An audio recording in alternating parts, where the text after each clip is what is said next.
situ.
Assalamualaikum Pak Satuman.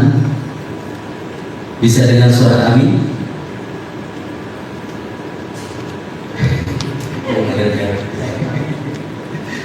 Assalamualaikum Pak Satuman.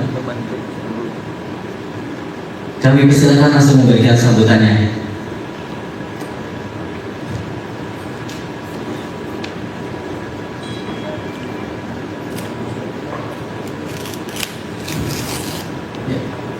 Mas Bima, persilakan.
Ya, Pak Monggo.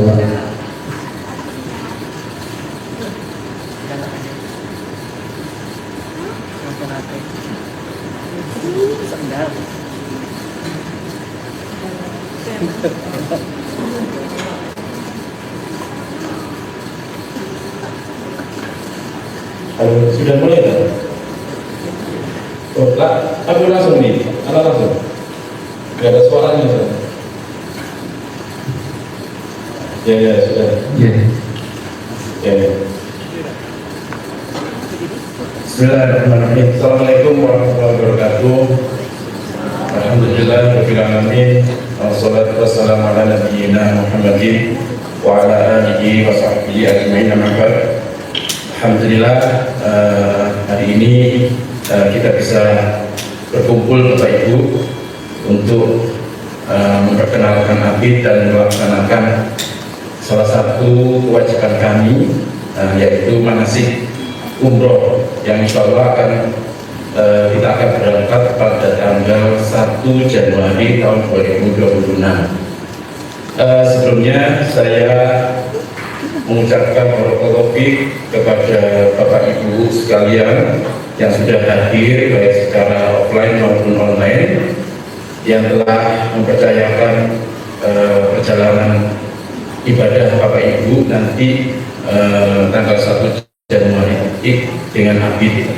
Yang kedua, ucapan terima kasih pada Ustaz Ayub yang barakallahu telah hadir yang nantinya akan menemani dan membimbing Bapak Ibu selama perjalanan ibadah baik di Madinah maupun di Mekah.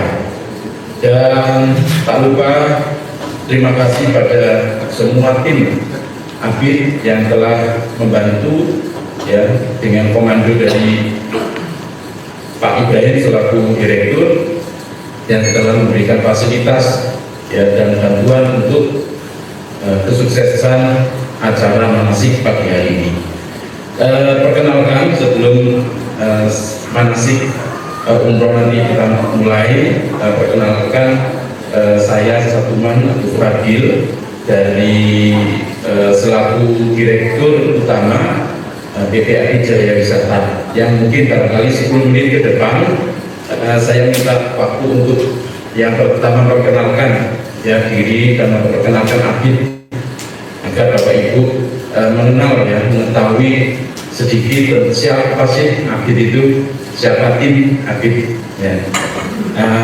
Ini sedikit slide yang mungkin barangkali bisa saya share. Apa sudah dibaca ya, sudah ditayangkan ya? Ya, ABID merupakan satu perusahaan yang bergerak di bidang jasa tur Bapak Ibu. Ada 3, yaitu umroh dan haji, kemudian perjalanan internasional dan domestik. Kami berdiri di tahun 2023, masih sangat muda Bapak Ibu, namun alhamdulillah dengan izin Allah kami sudah mengantongi beberapa izin. Yang pertama dan yang paling harus kita penuhi itu adalah izin PPIU, yaitu izin umroh. Jadi kami sudah legal Bapak Ibu menyelenggarakan ibadah umroh, dan insya Allah nanti tahun depan itu kami akan mengurus izin haji khusus. Jadi nanti kalau Bapak Ibu mau daftar untuk haji, insya Allah kami bisa membantu. Yang kedua adalah sertifikasi IATA, di mana IATA ini merupakan salah satu izin resmi untuk maskapai. Jadi kami punya legalisasi untuk maskapai yang berhubungan dengan seluruh maskapai yang ada di Asia dan Eropa, ya, Eropa dan Amerika ya, daerah sana ya. Dan yang ketiga adalah, dan ini masih proses, dan insya Allah akhir tahun ini atau mungkin awal Januari ya, kami ABID punya kontrak ya dengan muasasa langsung ya melalui Saudi, dan kami dari sini merupakan satu langkah ya, langkah awal untuk bisa sebagai agen travel ya yang bisa memfasilitasi ibadah umroh dan haji nanti ke depan secara legal, dan nanti kami akan terdaftar ya di Nusuk. Ini masih proses ya, masih proses sekitar 80% kami legalisasi untuk ke muasasa dan Nusuk. Nah, misi kami Bapak Ibu menjadi mitra perjalanan ya ibadah terbaik yang memberikan pengalaman wisata dan ibadah yang berkesan, aman dan berkualitas. Ya nanti berkualitasnya itu apa? Nah, nanti saya akan jelaskan mana sih kualitas dari ABID. Ini visi kami, dan ini ada 6 poin misi yang barangkali saya tidak akan membahas satu persatu karena waktu ya. Kenapa Bapak Ibu pilih ABID, dan alhamdulillah Bapak Ibu mempercayakan ABID sebagai salah satu fasilitator untuk keberangkatan selama ibadah di sana Bapak Ibu. Karena kami secara standar akan memberikan layanan baik akomodasi, transportasi, pembimbing, asuransi kesehatan, dan yang paling terpenting adalah ilmu Bapak Ibu. Nah, ilmu apa ini yang akan kami berikan? Nah, nanti ada penjelasan tersendiri. Nah, ada 8 program yang mungkin barangkali ini menjadi tujuan kami Bapak Ibu. Program umroh yang diselenggarakan oleh AFID. Yang pertama adalah pesantren umroh. Jadi pesantren umroh itu nanti akan kami berikan ilmu kepada Bapak Ibu yang melalui pembimbing-pembimbing, ya para ustadz, para kiai yang akan mengajarkan kepada kita, memberikan ilmu kepada kita tentang akidah, tentang fikih, tentang sejarah, bahasa Arab dan tazkiyatun nafs, ya kepada Bapak Ibu, ya. Dan ini menjadi poin terpenting AFID untuk memberikan layanan terbaik kepada para jemaah. Program yang kedua adalah umroh plus student academy. Jadi ini sambil umroh sambil belajar. Ya belajar apa? Ya belajar mungkin barangkali ada kajian-kajian ya di Madinah, di Mekah, di Yaman atau di Sudan yang sesuai dengan syariah, sesuai dengan Al-Quran dan As-Sunnah. Jadi target kami ini nanti ya program itu pelaksanaan umroh plus belajar. Ya belajar apa? Belajar tentunya belajar diniyah kepada calon jamaah yang nanti orientasinya bisa umum, bisa para mahasiswa dan lain-lain. Nah, ini pelaksanaannya mungkin dari umum, konves, ya, siswa-siswi atau mahad, ya, ataupun mahasiswa. Dan kami mengambil waktu untuk perjalanan ini, kami ambil hanya ada 2, ya, liburan semester, baik semester ganjil maupun semester genap atau tentatif itu sesuai dengan permintaan dari para jemaah.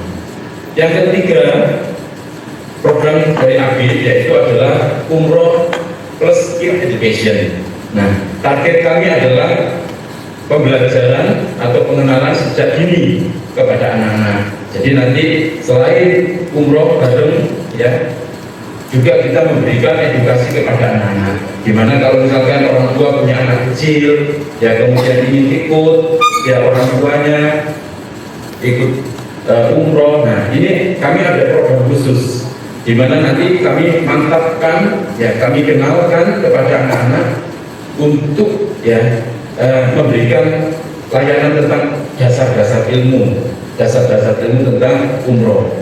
Tidak hanya sekedar jalan-jalan saja, bersenang-senang, ikut ayah dan ibu, tetapi kita punya program khusus bagi anak-anak. Nah, yang keempat adalah donasi umroh. Ya, donasi umroh ini kenapa kok kami canangkan dari AFID? Karena ini merupakan salah satu fasilitator, ya, AFID sebagai fasilitator untuk memerantarai antara dunia dengan pemanfaat yang mendapatkan manfaat untuk program ini.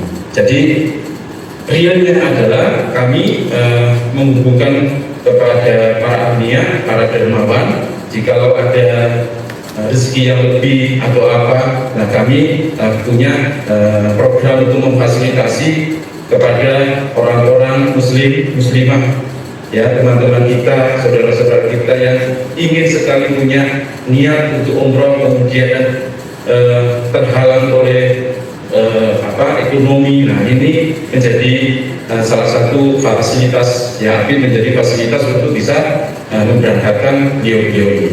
Nah, targetnya adalah ya dermawan, institusi yang mempunyai suatu dana yang lebih, ya, untuk bisa mendermawakan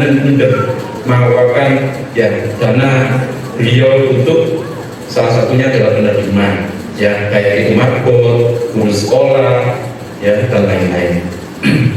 Nah, program yang kelima adalah tabungan umroh. Jadi kalau ini adalah yang nabung. Jadi kita punya niat, ya, kemudian kalau dananya belum cukup, kemudian ingin menabungkan dananya kepada AFID monggo. Jadi bisa kami fasilitasi dan insya Allah ini aman, ya, karena kami nanti akan bergabung dengan OJK,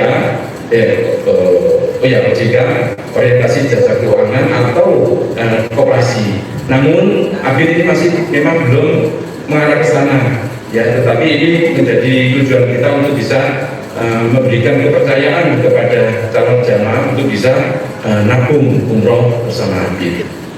Kemudian yang keenam dan yang ketujuh adalah umroh reguler dan spesial, dan alhamdulillah Bapak Ibu sekarang di posisi umroh reguler, dan insya Allah akan berangkat tanggal 1 Agustus. Mudah-mudahan dimudahkan oleh Allah, diberikan keberkahan, keselamatan buat Bapak Ibu semuanya untuk bisa berangkat ke sana. Nanti akan dijelaskan untuk umroh reguler yang tentang nasibnya dan tentang teknisnya oleh Direktur ya Pak Ibrahim. Kemudian yang terakhir program umroh tubuh. Nah, Habib ini juga menawarkan perjalanan umroh walaupun 2 silakan, kami akan fasilitasi. Jadi ibaratnya sekarang ramai dengan umroh mandiri ya. Nah, ini bisa dimanfaatkan Bapak Ibu, bisa dikenalkan kepada saudaranya, ke temannya, bahwa Habib ini juga bisa memfasilitasi umroh mandiri ya, umroh tubuh namanya. Nah, ini enggak hanya satu kelompok saja, tetapi satu saja atau 2 saja kita bisa memberikan fasilitas untuk memberangkatkan para jemaah. Nah, program unggulan yang unggulan dari Habib itu adalah semua program yang ada di Habib itu nanti kami kemas dalam satu KBIHU ya, kelompok bimbingan ibadah haji dan umroh, dan ini menjadi poin kami untuk memberikan layanan kepada calon jamaah terutama haji nantinya, yaitu sesi spesial nanti akan kami berikan tentang haji umroh bertauhid itu apa. Nah, nanti bisa kalau misalkan ingin tahu bisa konsultasi dengan kami dari tim Habib maupun dengan kami. Kemudian pengenalan bahasa Arab praktis. Jadi kenapa ini kami tanamkan, karena kami ingin para jamaah itu mengerti tentang bahasa, terutama bahasa Arab. Hanya sekedar mengerti saja, hanya sekedar tahu dari kosakata yang ada di tembok, misalkan temboknya masjid atau temboknya hotel atau apa. Nah, sedikit kita memberikan pengenalan kepada para jamaah. Ini menjadi poin kami untuk menjadi salah satu program dalam kelompok bimbingan ibadah haji dan umroh, serta tentang tazkiyatun nafs yang barangkali tadi sudah saya singgung. Nah, pembimbing ibadah haji dan umroh itu nanti ada banyak ya, ada 6 ya, dan salah satunya sekarang dengan Bapak Ibu saya meminta kepada Ustaz Ayu untuk menjadi pembimbing ibadah haji dan umroh nanti, dan sekarang alhamdulillah dia sudah hadir di sini. Kemudian ada pembimbing teknis saya sendiri, kemudian ada tim kesehatan, dan ini menjadi kelebihan dari KBIHU Yong ya, yang nantinya akan memberikan fasilitas kesehatan penuh ya, layanan penuh baik itu konsultasi maupun pengobatan ya, dan nanti akan dibimbing oleh Dr. Sahrul Cilmi dan Dr. Erwin ya untuk akhwatnya ya, dan secara teknis nanti juga ada dari tim Habib yaitu Pak Ibrahim Rahmat selaku direktur sebagai pembimbing teknis. Nah, apa bedanya antara KBIHU Yong ya, yang namanya Yong itu ya biasa ngomong ngaji Bapak Ibu. Jadi ini saya kenalkan sedikit. Yang membedakan dengan KBIHU yang lain itu adalah kami menanamkan yang memberikan layanan ilmu, yang memberikan layanan ilmu tentunya dari pembimbing-pembimbing yang kompeten yang tadi dari 6 itu tentang tauhid ya, tentang bahasa Arab, fikih, syirah, dan tazkiyatun nafs. Yang kedua perbedaan Yong itu adalah layanan kesehatan tadi. Jadi kami sudah berkontribusi dan berkolaborasi dengan tim yang ada di universitas. Ada 2 universitas yang kami adakan untuk join layanan kesehatan, yaitu Fakultas Kedokteran Universitas Brawijaya dan Fakultas Kedokteran Universitas Islam Negeri Malang. Kemudian pembeda yang ketiga adalah KBIHU Yong itu memberikan layanan secara intensif kepada jamaah, terutama yang kami fokuskan itu adalah di layanan yang ramah lansia dan ramah disabilitas. Kenapa ini saya penting? Karena beliau-beliau ini adalah juga calon jemaah, ya, juga berhak untuk bisa melaksanakan umroh dan haji, dan berhak memberikan layanan yang terbaik, ya, untuk berangkat ke sana. Maka kami Abid dan Yong itu berkolaborasi untuk memberikan salah satu bentuk layanan yang mungkin barangkali ini menjadi pembeda, ya, pembeda dari travel atau KPIHU yang lain. Nah, sehingga dari beberapa program itu kami, Bapak Ibu, Abid memberikan satu target layanan program. Yang pertama adalah kenyamanan dan keamanan jamaah. Yang kedua, pembimbing ibadah yang sesuai, ya, Al-Quran dan As-Sunnah, yang insya Allah nanti akan dibimbing oleh para ustaz, para kiai yang sesuai dengan Al-Quran dan Sunnah. Pelayanan administrasi yang mudah dan transparan. Dan ini alhamdulillah kita mulai memberikan kepada tim Abid untuk punya planning bisnis, ya, planning layanan yang transparansi. Dan ini nanti akan kami godok, kami akan berikan kepada para calon jamaah ataupun jamaah umroh yang sudah melakukan perjalanan bersama dengan Abid. Dan yang keempat adalah kepuasan jamaah dan kualitas layanan Abid kepada jamaah haji dan umroh. Dan ini kalau misalkan nanti Bapak Ibu tidak mendapatkan ini, silakan, ya, silakan memberikan kritik dan saran kepada kami ketika Bapak Ibu tidak mendapatkan target layanan program yang diselenggarakan oleh Abid. Barangkali itu sedikit perkenalan dari saya selaku Direktur Utama, dan mohon maaf kepada Bapak Ibu karena saya ada di Lombok, jadi hanya bisa bertemu Bapak Ibu secara online, dan saya berharap ini adalah pertama, ya, sebagai ajang perkenalan, sebagai ajang untuk saling ukhuwah, ya, terutama Bapak Ibu kepada Abid dan juga sebaliknya. Dan mudah-mudahan saya selalu berdoa agar dalam perjalanan nanti, ya, dan proses pembelajaran melalui manasik itu bisa berjalan dengan lancar, dimudahkan dan diberikan kesehatan, ya, kepada Bapak Ibu oleh Allah Subhanahu wa Ta'ala. Saya kira cukup dari kami, Bapak Ibu. Mohon maaf. Assalamualaikum warahmatullahi wabarakatuh. Saya kembalikan kepada Mas Ferry selaku moderator. Waalaikumsalam warahmatullahi wabarakatuh.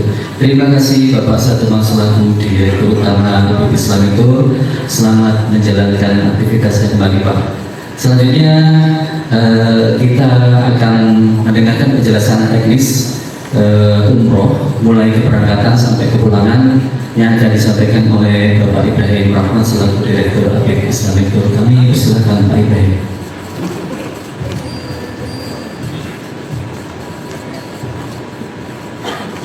Bismillah. Assalamualaikum warahmatullahi wabarakatuh.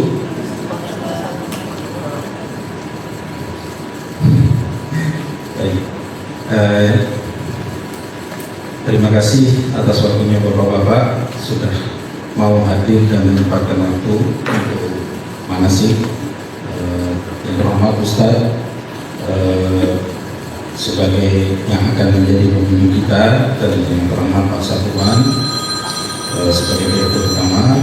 Perkenalkan, saya Ibrahim, bagian teknis untuk umroh yang mengurusi bagian keberangkatan sampai kepulangan sama teman-teman kami, Mas Ferry dan Mas Bima. Baik, insya saya mulai.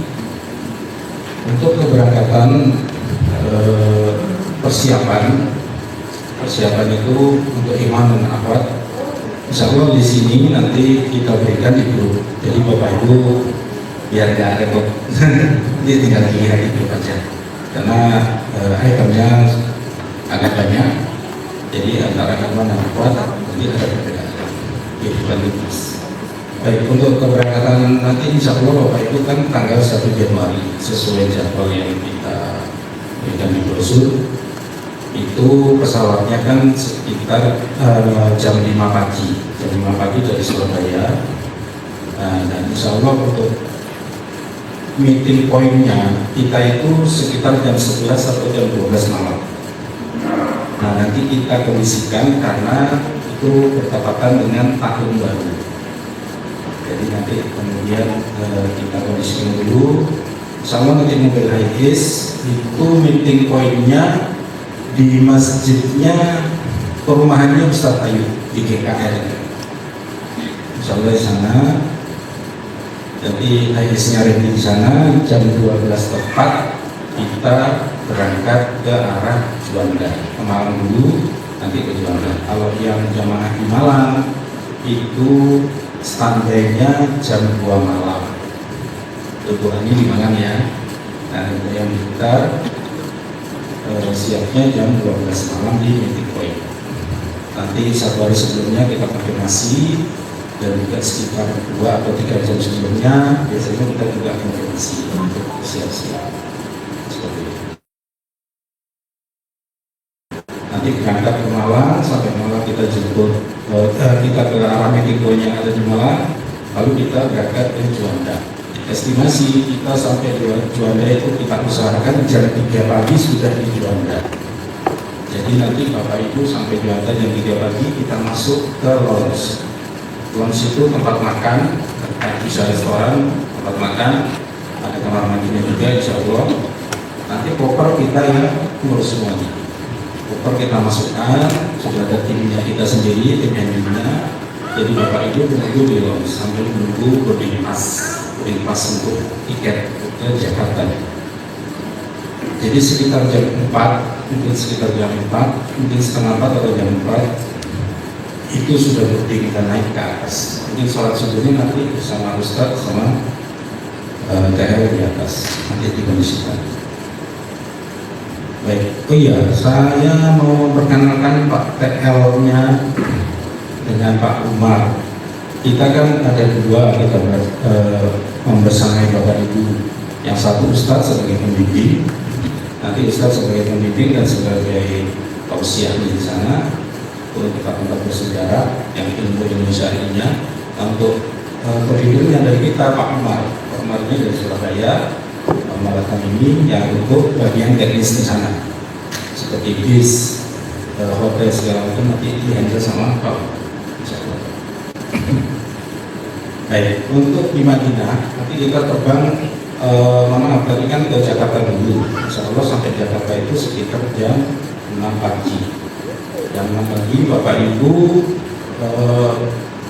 itu langsung ke gate yang menuju ke Madinah.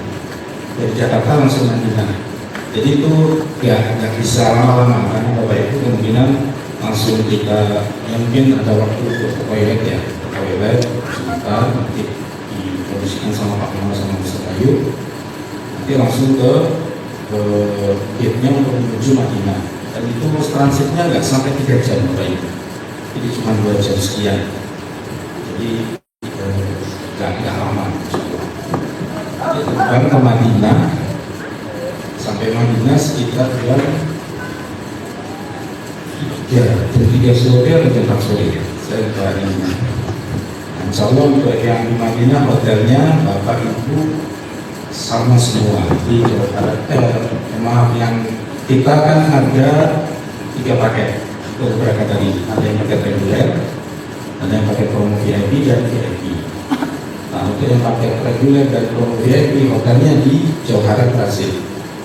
Itu dari pelataran sekitar 300-400 meter. Itu hanya jarak Bapak Ibu. Bapak Ibu kalau sudah di sana, biasanya jarak 300-400 meter itu nggak terlalu jauh. Karena kita semangat beribadah. Nah, untuk yang pakai VIP nanti ada 2. Yang satu di Front Taiba untuk keluarga Pak Iskandar, terus yang keluarga Pak Yogi di Maisan Arabia. Frontaibah dan Marisan Al-Harithiyah ini Bapak Ibu hanya beda tempat masuk saja. Ini apa namanya, Frontaibah. Nah, Marisan Al-Harithiyah di atas. Jadi pintu masuknya berhadapan. Kemarin kami memang yang Frontaibahnya itu penuh Pak Yogi pada saat Pak Yogi konfirmasi, tapi alhamdulillah kita dapat yang buat seperti itu. Baik.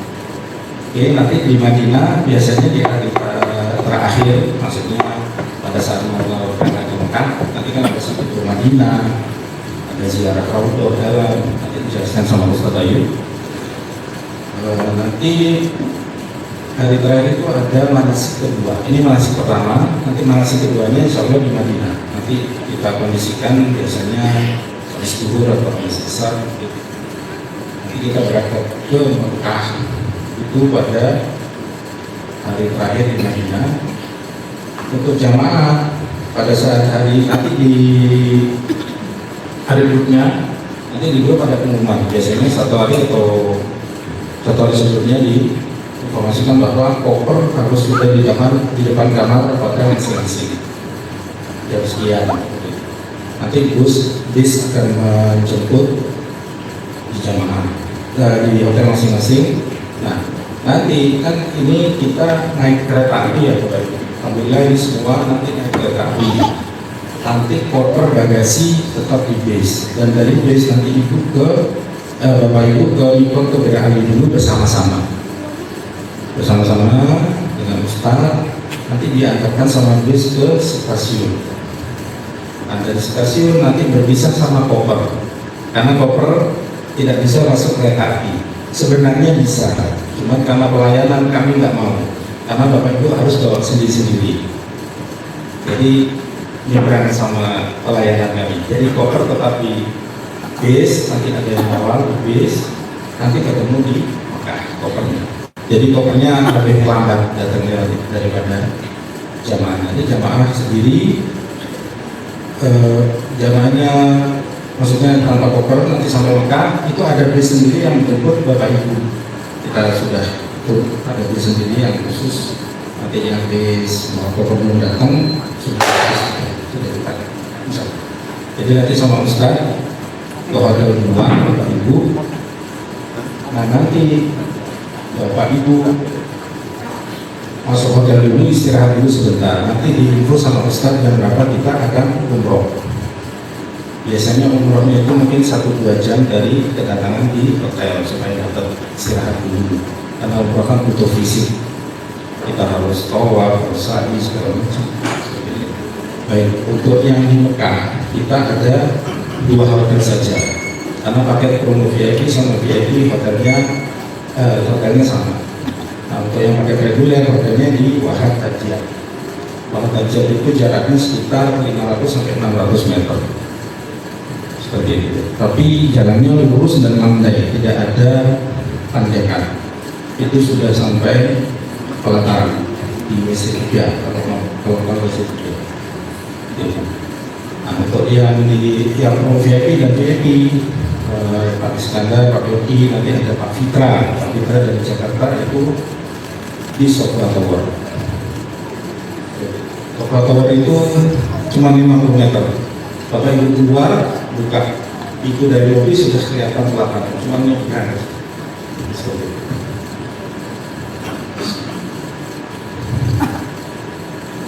Baik, nanti pada saat akan kepulangan, nanti di Mekah Bapak Ibu setelah umroh 1 hari kami berikan tidak ada kegiatan karena istirahat. Karena umroh itu biasanya datangnya sore atau malam, terus kita umrohnya malam hari, biasanya sampai hampir pagi seperti itu, biar ada istirahat. Nanti hari keduanya ada city tour Mekah, terus hari ketiga ada city tour Taif, terus hari keempat sudah pulang. Karena memang 9 hari saja. Jadi nanti pada saat city tour Taif, Bapak Ibu kami ajak makan di rumah makan Romansyah, insya Allah. Terus untuk al-baiknya, bonusnya kita berikan pada saat kepulangan. Nanti pada saat kita sudah ada petugasnya sendiri yang memilih itu. Kalau seperti itu, Itu aja sih dari kami. Mungkin nanti kalau ada pertanyaan bisa kita di belakang, karena setelah ini yang paling penting ibadah umrohnya. Setelah ini Ustaz Ayub menjelaskan masalah ibadah. Bisa juga nanti setelah setelah manasik ini untuk grup nanti kita buka, jadi bisa interaktif. Kalau Bapak Ibu mau nanya tentang apa segala macam, kemarin kan kita buat grup, kita tutup dulu supaya pengumumannya rapi. Nanti setelah ini bisa juga yang sekarang lagi sibuk kalau yang catat pertanyaannya nanti di grup atau nanti di akhir waktu kalau masih ada. Oke, sekian dari saya kembalikan ke Mas. Baik, terima kasih Pak Ibrahim Rahmat selaku Direktur Akademi Islam itu. Bapak Ibu sekalian, nanti kalau misalkan ada pertanyaan bisa langsung bertanya, karena sistemnya kita interaktif ya. Jadi kalau misalkan ada pertanyaan bisa langsung bertanya atau bisa chat di grup masing-masing, grup Ikhwan dan grup akhwatnya. Nanti insya Allah kita bacakan biar bisa langsung dijawab oleh Ustaz atau dari Pak Ibrahim. Dan di acara selanjutnya yaitu penjelasan tentang bimbingan ibadah yang akan disampaikan oleh Ustaz Ayub. Kami persilakan Ustaz Ayub.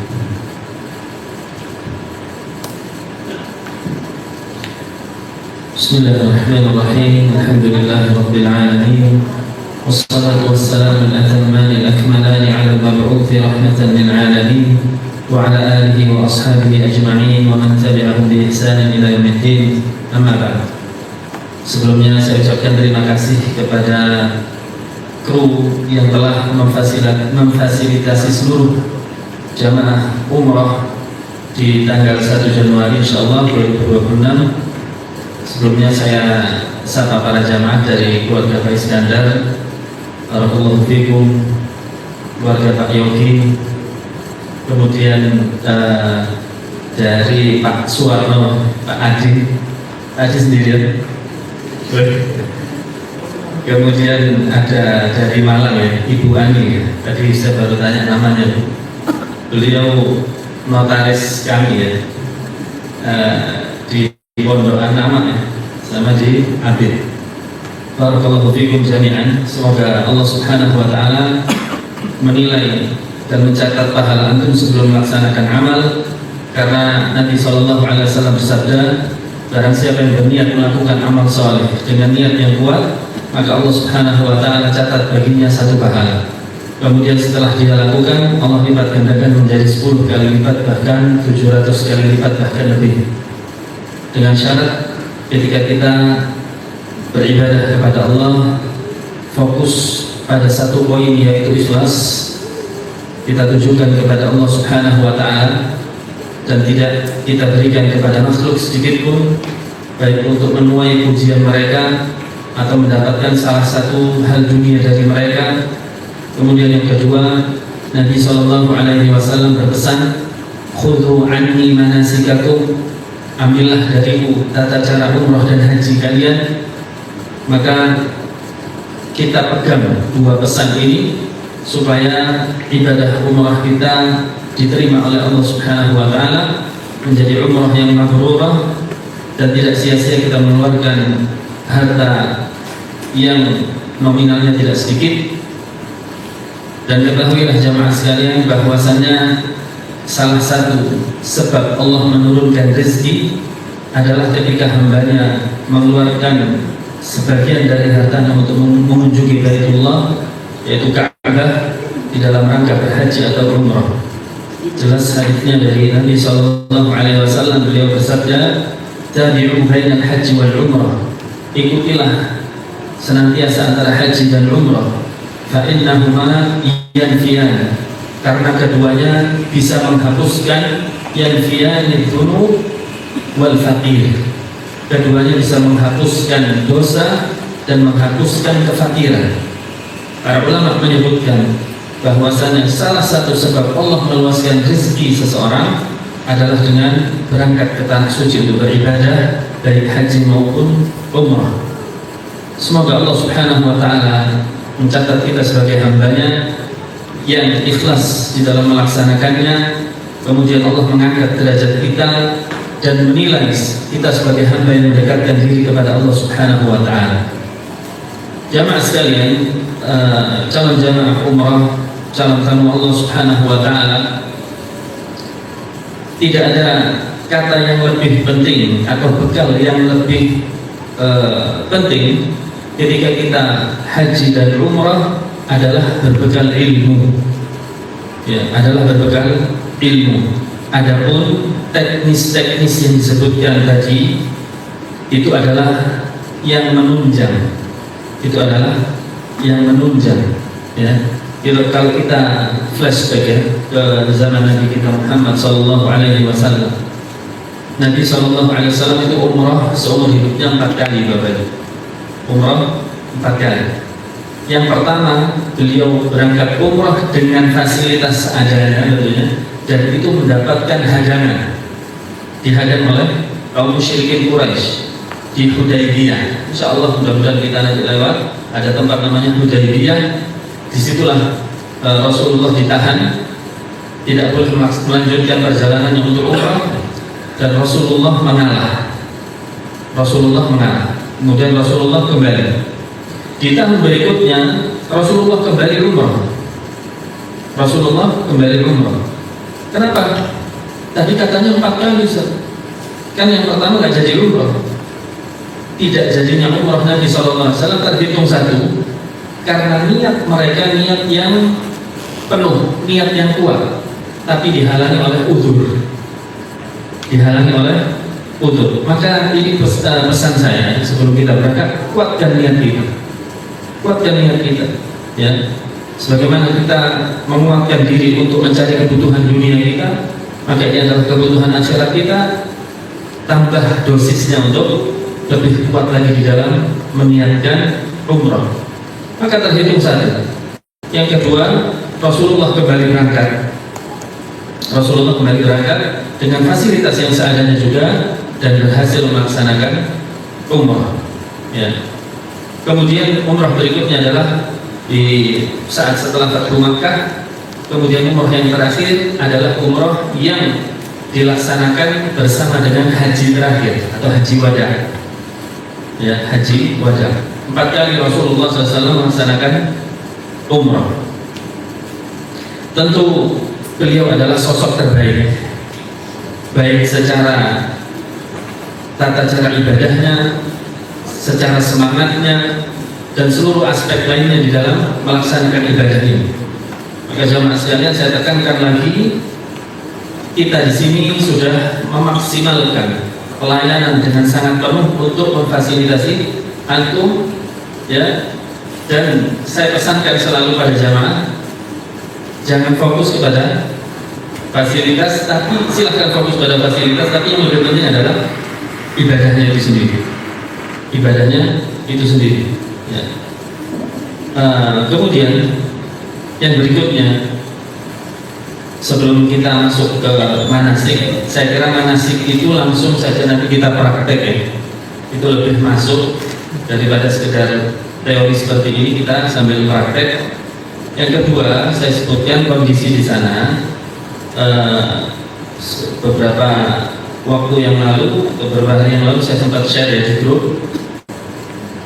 Di sana sekarang sedang musim dingin, ya. Dan kondisi kota Madinah itu lebih dingin dari Makkah biasanya. Ya, Madinah lebih dingin dari Makkah. Maka persiapkan hal-hal yang bisa mengantisipasi hal tersebut, seperti jaket yang tebal, ya, atau kaos kaki yang tebal, atau yang lainnya. Kemudian untuk wanita saya sarankan sebelum berangkat boleh mengkonsumsi obat anti haid, ya, tentu dengan konsultasi kepada ahlinya, kepada dokter, ya, supaya perjalanan kita di sana nanti jadi tidak terhambat. Dan ini diperbolehkan oleh syariat Islam sesuai dengan ijma para ulama. Kemudian yang diperhatikan berikutnya adalah persiapan obat-obatan sebagai bentuk ikhtiar saja. Mana obat yang biasa kita konsumsi, baik herbal maupun kimia, silahkan diberikan, walaupun kita nanti tetap juga ada persiapan yang dari tim obat-obatan, tapi yang lebih baik adalah antum sendiri para jamaah yang mengetahui yang biasa dikonsumsi. Nah, untuk ibu atau bapak yang ada kebutuhan khusus nanti bisa menghubungi DL, dan insya Allah nanti akan ada interaksi dengan antum semuanya. Kemudian insya Allah kita langsung ke praktek manasik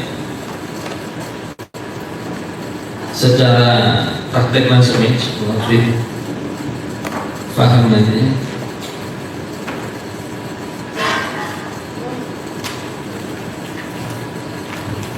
Sambil menunggu tim mempersiapkan, saya sebutkan nanti kronologisnya.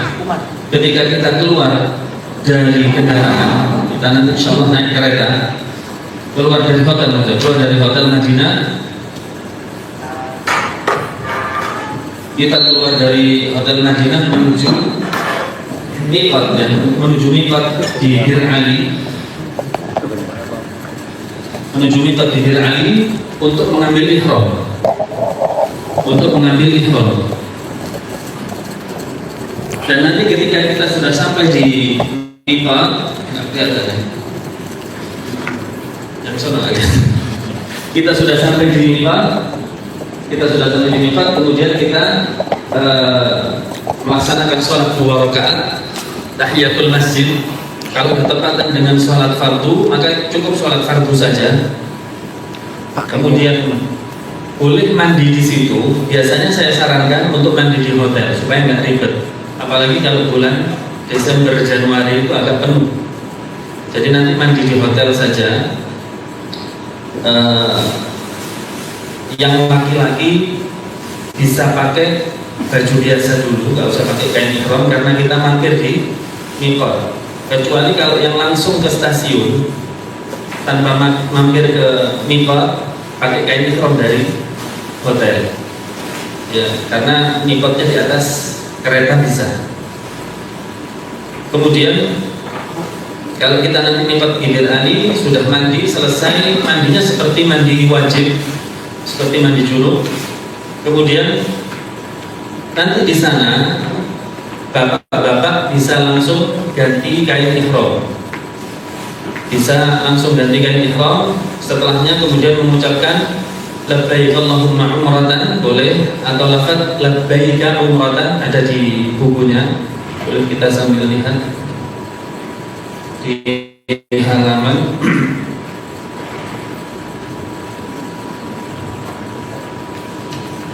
Ada di slide Ustaz. Nah, labbaik Allahumma umratan, ada di slide ini, labbaik Allahumma umratan. Sudah.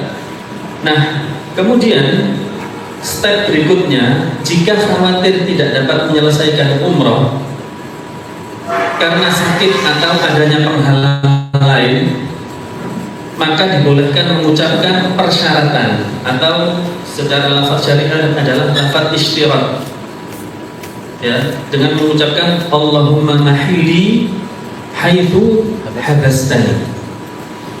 Apa keistimewaan lafaz ini? Ya, lafaz ini adalah jika ada, ini sebutnya, dengan mengucapkan persyaratan ini baik dalam umrah maupun haji, jika seseorang terhalang untuk menyempurnakan manasiknya, baik sakit atau ada musuh, kalau dulu itu seperti Nabi SAW dulu dihadang musuh, ya, maka dia diperbolehkan bertahallul. Artinya bertahallul selesai, dianggap selesai ibadah umrahnya, dan tidak wajib membayar dam. Kalau nggak ngucapin ini, kemudian ada udzur, kita tahallul, belum melaksanakan manasik seperti tawaf sa'i, akhirnya bayar dam, menyembelih seekor kambing. Adapun kalau membaca lafaz ini, maka dibebaskan oleh syariat Islam dalam membayar dam. Ya, silakan next.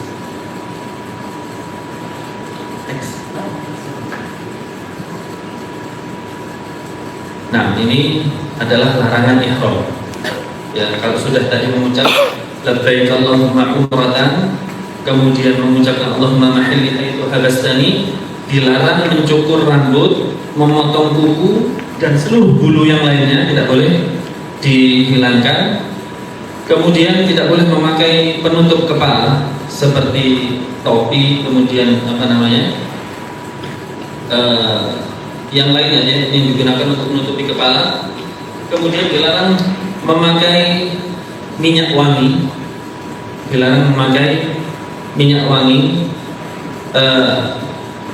jadi makainya minyak wangi sebelum berihram boleh. Pakai di badannya ataupun pakai di badannya, jangan di kainnya, pakai di badannya. Kemudian dia berihram mengucapkan labbaik Allahumma umratan boleh.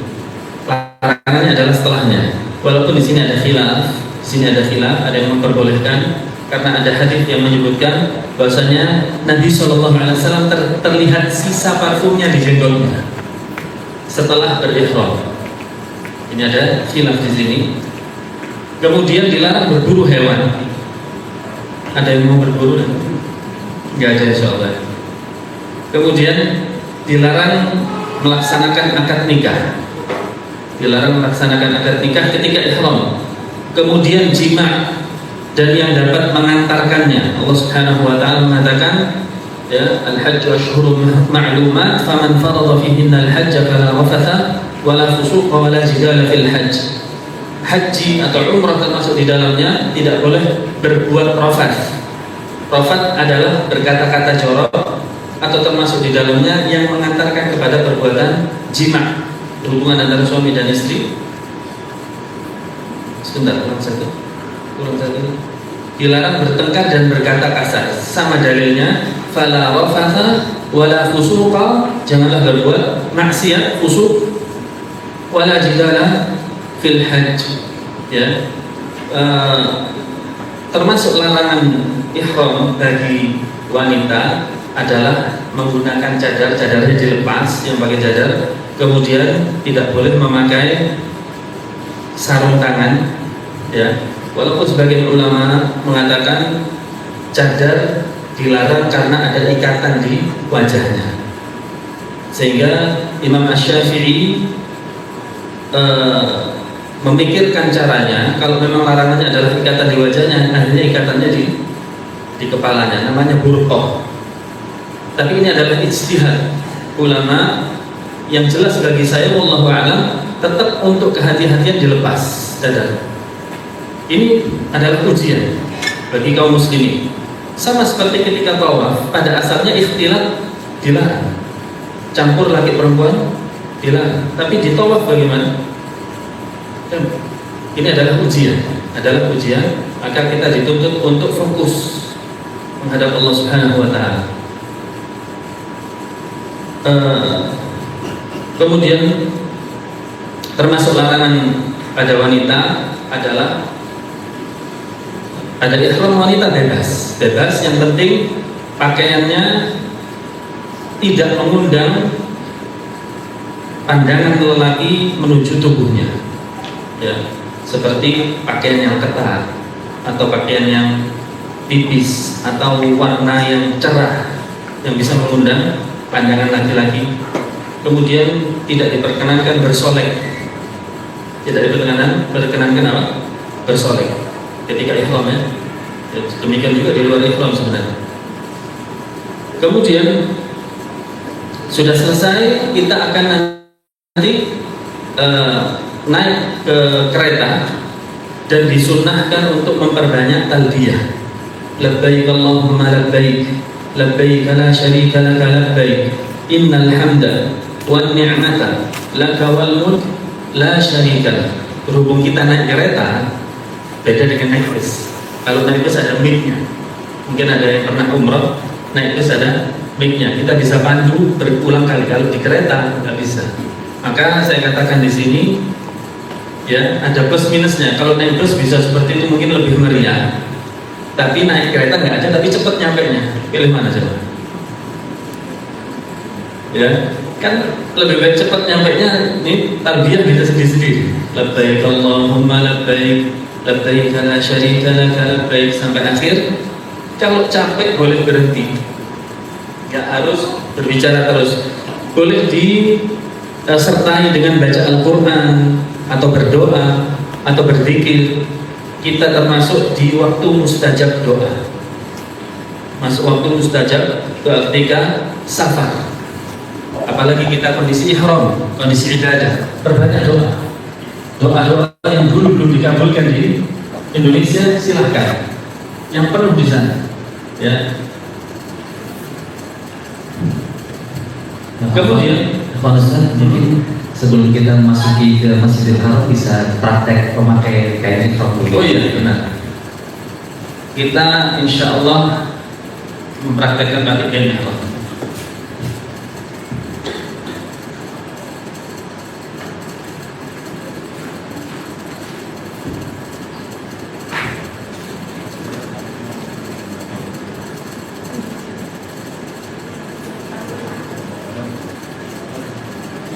Kami persilakan Bapak Suwarno untuk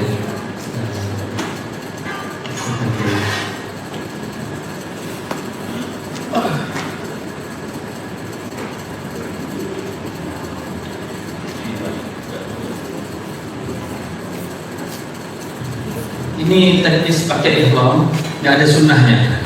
Ini hanya maslahat. Pokoknya nggak sampai lepas. Terserah antum semua boleh dengan cara masing-masing. Bukan berarti yang saya praktekkan ini wajib seperti itu enggak. Ini yang selama ini saya praktekkan dan aman. Ya. Jadi seperti pakai sarung sebenarnya.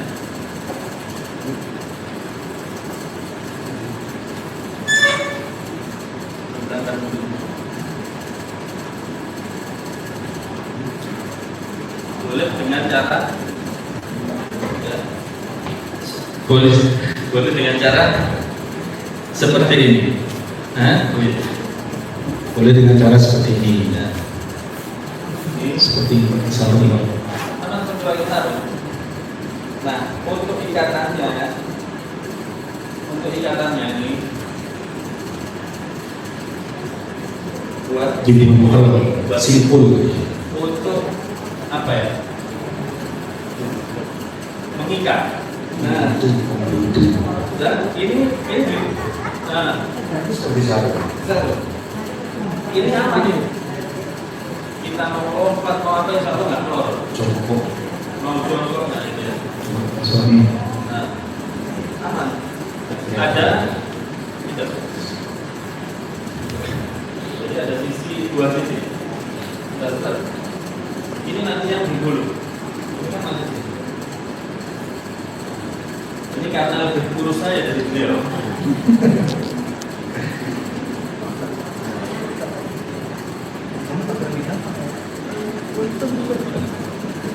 Seret ya? Hah? Udah?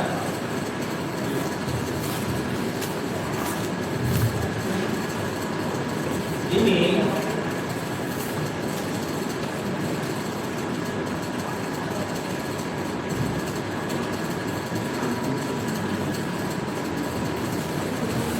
untuk bagian yang sebelah kiri.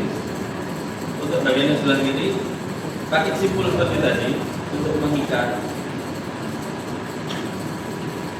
sebelah kiri. Nah, letakkan di belakang. Nah,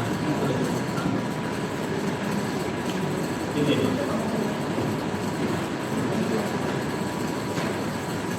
Ya. Nah, ini kan ini tinggal boleh dibeginikan. Nah, ya. Ini boleh atau boleh dimasukkan. Bebas.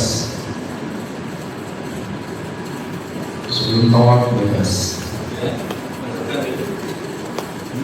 Nanti ini kenapa harus yang sebelah kiri yang terlihat? Karena yang sebelah kanan nanti dibuka tutup. Kalau tawaf ini dibuka. Jika tawaf yang sebelah kanan ini dibuka. Nah, sebelah kiri atau dimasukkan juga bisa. Ya, terus nanti ini karena teknis saja, bapak-bapak yang belum paham nanti sambil berjalan di sana diulangi lagi. Jika belum bisa juga, nanti urusan saya, gampang. Kemudian kita bertalbiyah dalam kondisi berihram, bertalbiyah sampai nanti di hotel, masuk kamar semuanya. Nanti sambil saya lihat kondisi terbaik untuk umroh, karena nanti saya buat formasi ya, supaya tidak tercerai-berai. Nah, kondisi biasanya saya cek agak rada dikit, itu biasanya di atas jam 11 malam, agak rada dikit intensitasnya. Nah, itu bismillah, nanti kita mulai ya. Nanti kalau sudah sampai, tidur dulu, pokoknya sampai fresh. Ketika fresh, sudah seger, mau mandi lagi boleh, walaupun ini harus dibuka, mandi lagi boleh ya, mungkin untuk fresh. Yang ibu-ibu juga bisa mau mandi lagi. Yang penting jangan pakai wewangian, kondisinya kondisi ihram. Sudah, ketika nanti saya arahkan untuk memulai umroh, buat formasi dari hotel, berjalan menuju Masjidil Haram sambil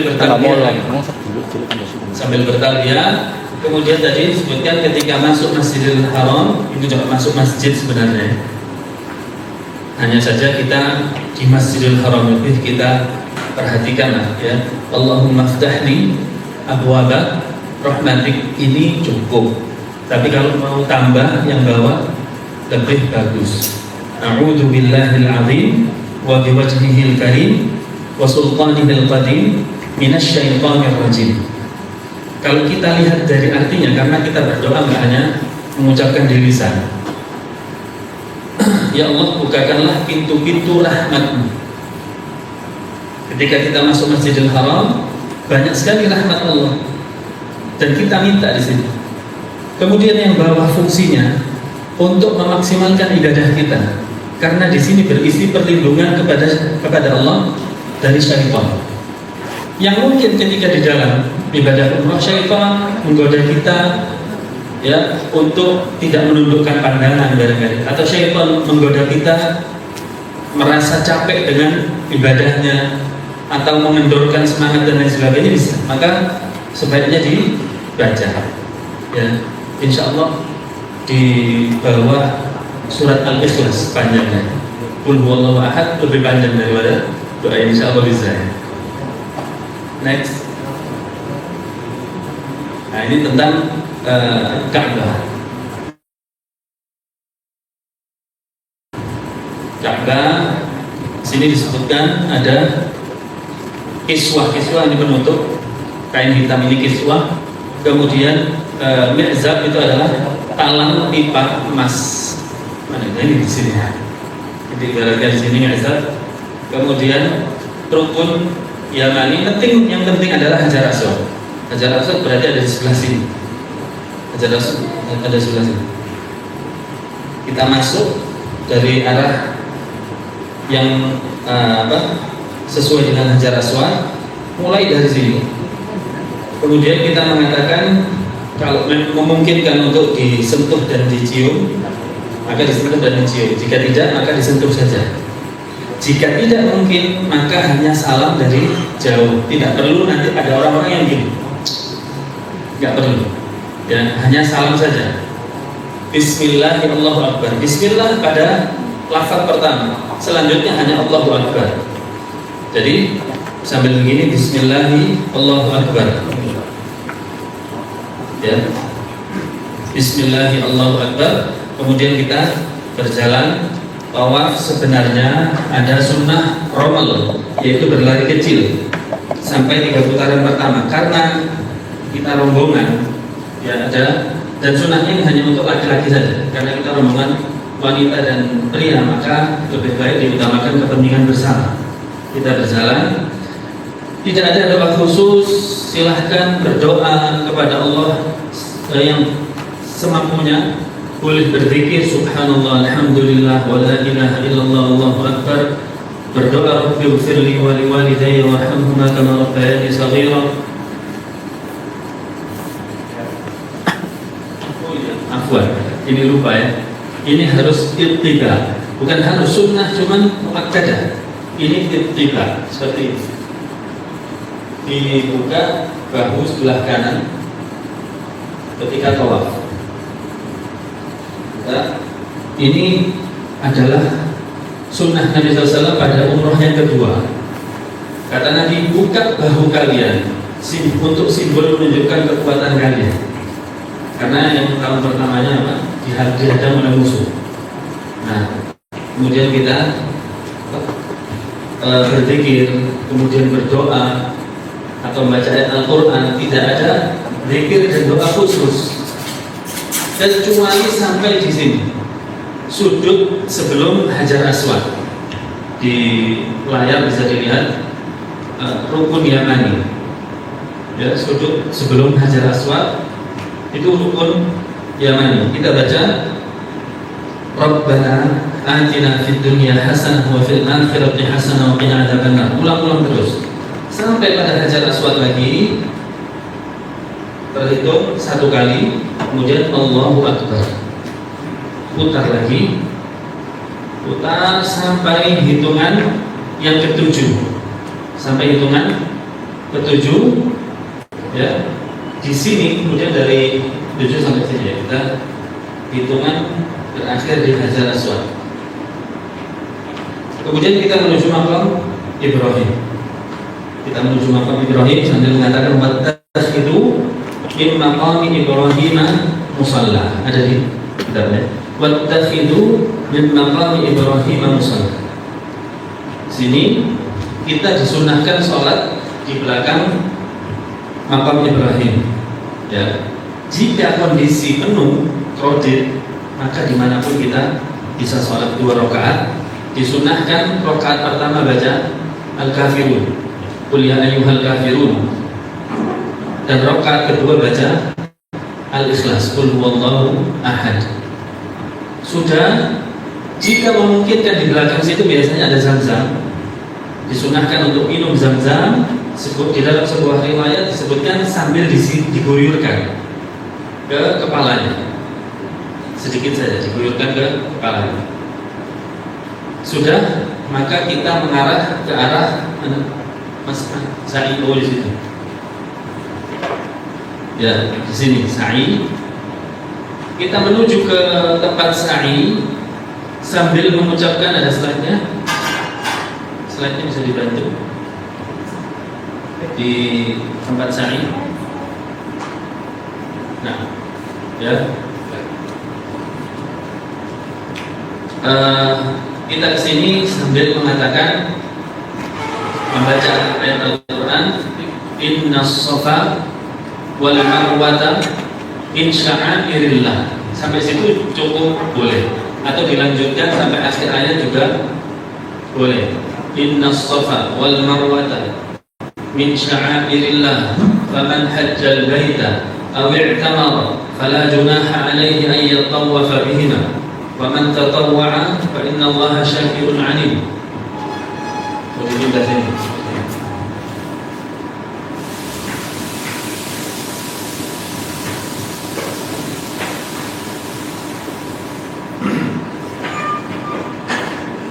Mana ini? Sofa, nanti sofa. Dari sofa dulu ya.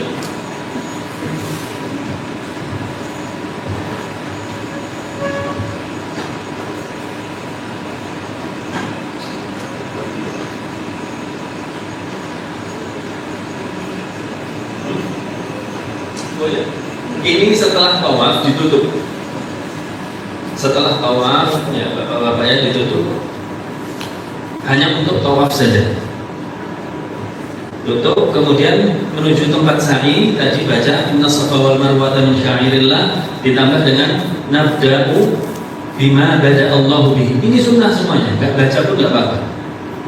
Nabda'u bima bada Allahu bihi, artinya kami memulai seperti yang Allah perintahkan memulainya, itu dari Safa. Nah, ini yang penting. Ya, kalau tadi sunnah, ini juga sunnah tapi sangat ditekankan. Kita naik ke bukit Safa. Di situ ada doa la ilaha illallah wahdahu la syarikalah wa asyhadu anna Muhammadan abduhu wa rasuluhu la ilaha illallah wahdah anjaza wa'dah wa nasara 'abdah wa hazama al-ahzaba wahdah. Satu set doa itu kemudian berdoa. Ini tempat mustajab ya. Kalau bisa kita agak santai di sini. Tempat mustajab dan disunahkan 3 kali. Jadi habis baca doa tadi la ilaha illallah wahdahu la syarikalah sampai wa hazamal ahzaba wahdah berdoa. Sudah baca lagi. Boleh ditambah takbir. Allahu akbar, Allahu akbar, Allahu akbar. La ilaha illallah wahdahu la syarikalah lahul mulku wa lahul hamdu wa huwa ala kulli syai'in qadir. La ilaha illallah wahdah ya anjaza wa'dah wa nasara 'abdah wa hazamal ahzaba wahdah berdoa lagi. Kemudian la ilaha illallah lagi berdoa lagi sudah 3 kali kita turun. Ya. Ini juga sama kadang doa dan zikir khusus. Boleh subhanallah alhamdulillah wa la ilaha illallah Allahu akbar atau astaghfirullah astaghfirullah astaghfirullah atau subhanallah wa bihamdihi subhanallahil azim, apapun yang mudah bagi kita. Saya mudahnya baca subhanallah saja boleh. Subhanallah subhanallah boleh. Atau baca ayat Al-Qur'an boleh. Atau berdoa boleh. Sampai pada garis hijau ini alamul akhdar, ini ada di atas ya, warna hijau lampu. Ini disunahkan bagi yang laki-laki, untuk berlari kencang.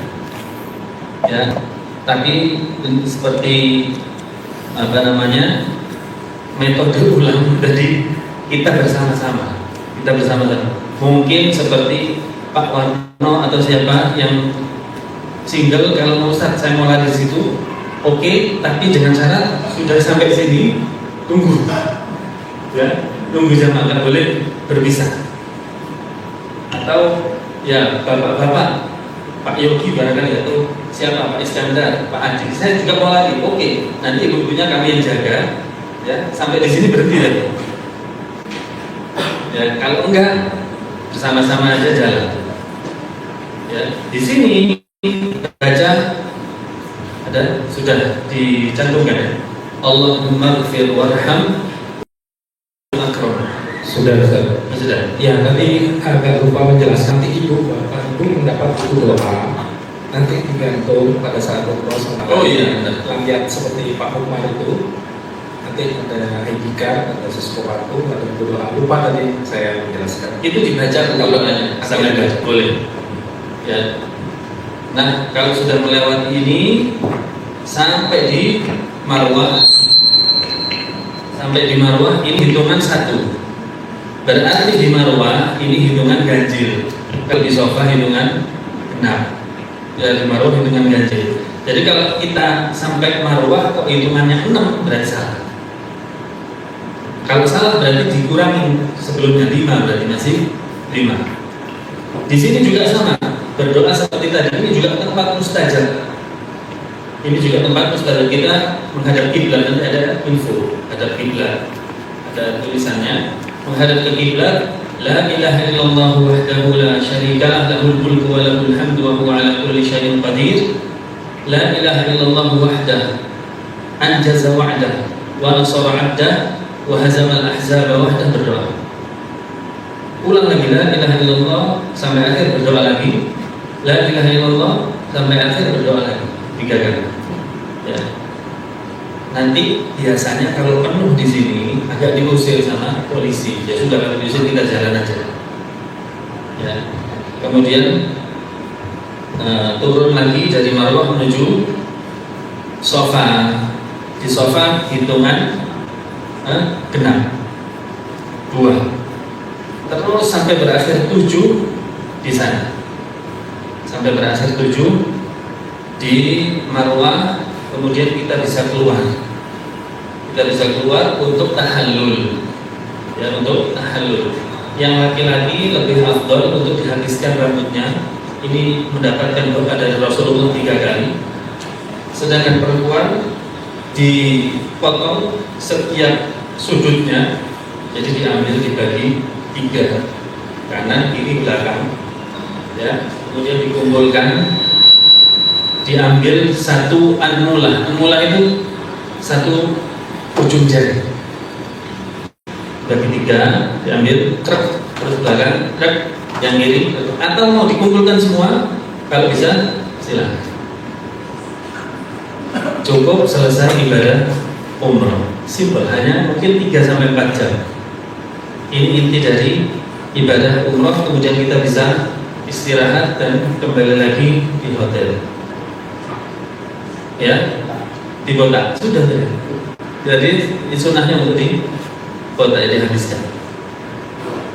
Sekarang kita perdalam materi dengan tanya jawab. Silakan. Nah, baik Bapak Ibu, sekarang apabila saya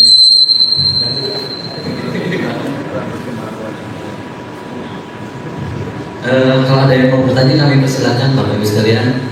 Sekedar informasi ya, nanti Bapak Ibu sekalian mendapatkan buku doa ukuran kecil seperti kartu nama, seukuran kartu nama. Kita berikan ketika keberangkatan, sengaja biar tidak terselip atau hilang. Jadi kita kasihkan nanti pada saat keberangkatan. Insya Allah itu cukup lengkap. Ada yang di buku Pandan Umroh ini kita rangkum, ada di buku doa yang nanti bisa dikalungkan. Jadi bisa dipakai terus selama umroh. Kami persilakan kalau ada yang mau bertanya atau mungkin bisa chat di WA kalau malu-malu mungkin. Monggo, kamu silakan. Oh iya, sambil menunggu, sambil kita tanya jawab, bisa menikmati coffee break yang ada di belakang, menikmati kue, ada teh, kopi juga di belakang sana. Kami persilakan. Monggo. Monggo Ibu, silakan, ada pertanyaan.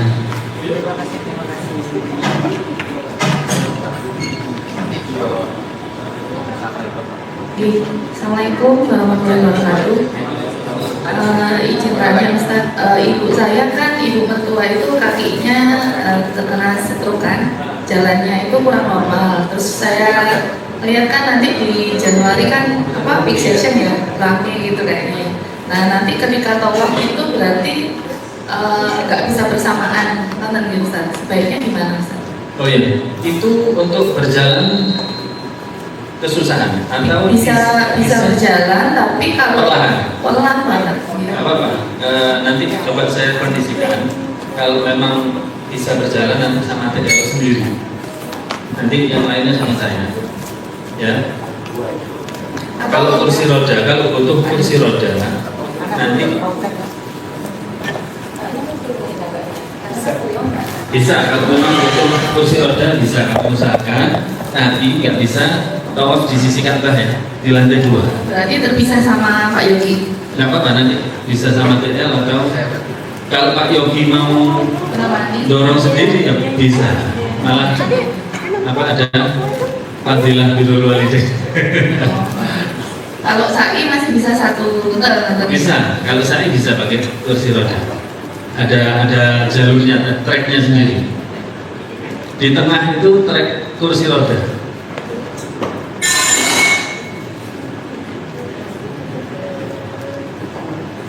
Insya Allah masalah kursi roda aman. Kalau perjalanan sampai pesawat tidak ada masalah. Tidak ada masalah.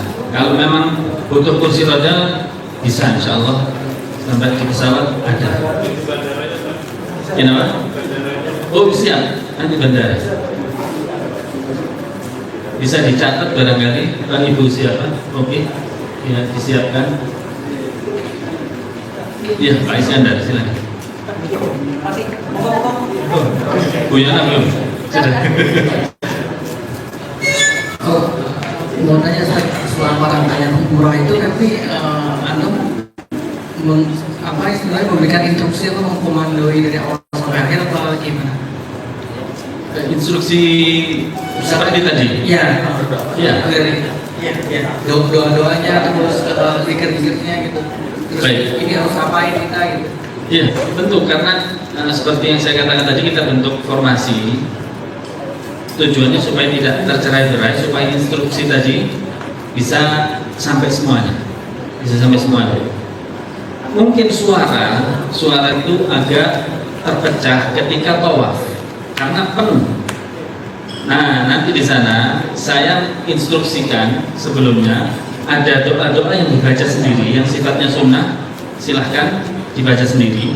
Yang penting rombongan jangan sampai terpisah. Namun jika ada di situ hal yang lebih dianjurkan, maka saya akan diam dan memberikan instruksi.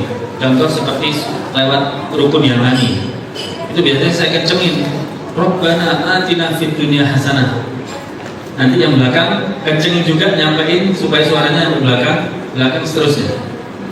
Ya, termasuk sudah sampai putaran Hajar Aswad. Biasanya saya agak teriak mengatakan 1,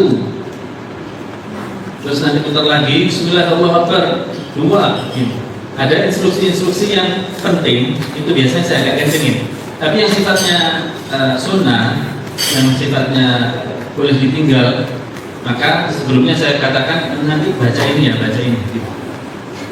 Atau ketika kita sudah sampai sampai putaran ke-7, kemudian menuju ke Maqam Ibrahim juga tetap instruksi berjalan. Insya Allah demikian. Semoga Allah mudahkan. Ya, silakan. Terkait sedikit tentang kita melaksanakan sholat di dalam salat.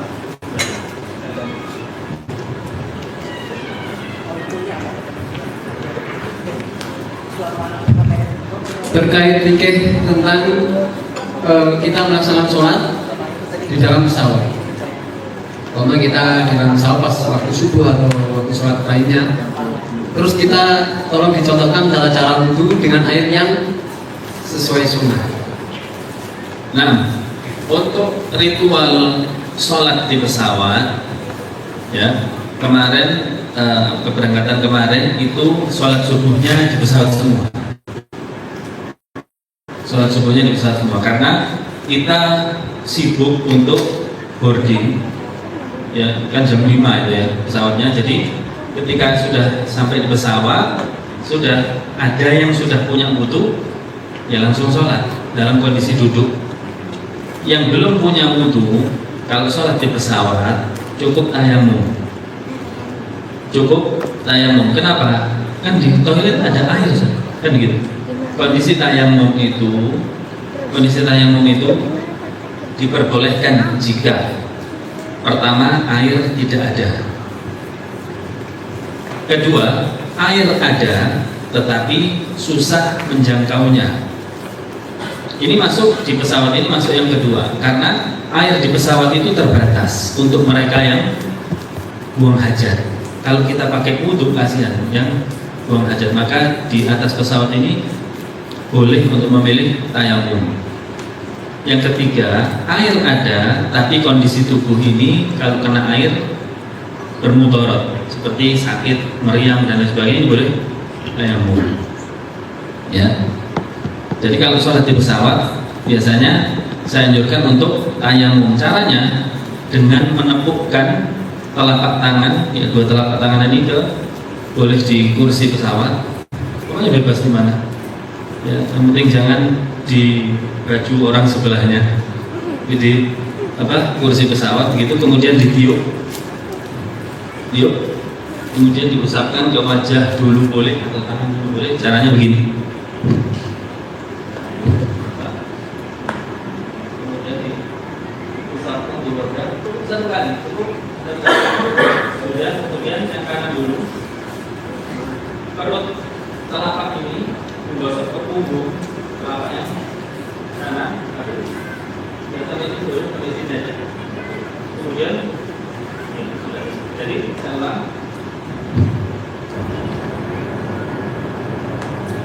Sudah selesai.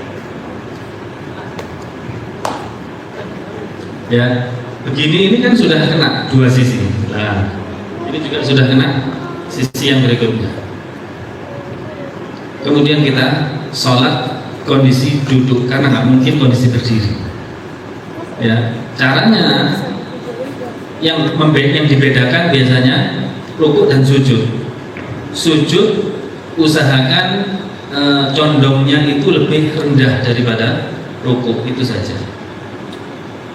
Nah, begitu. Dan ya. Berdiri itu nggak bisa ya.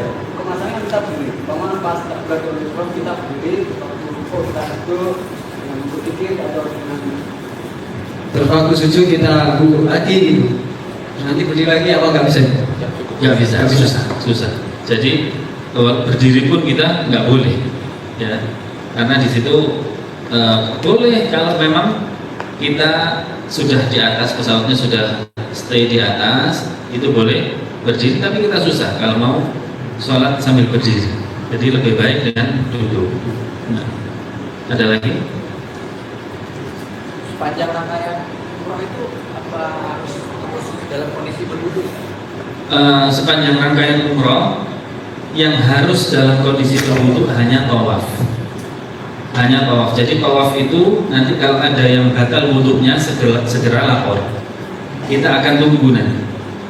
Kita akan tunggu. Nah, kemarin itu saya usahakan untuk dalam kondisi wudu semua tentunya ya.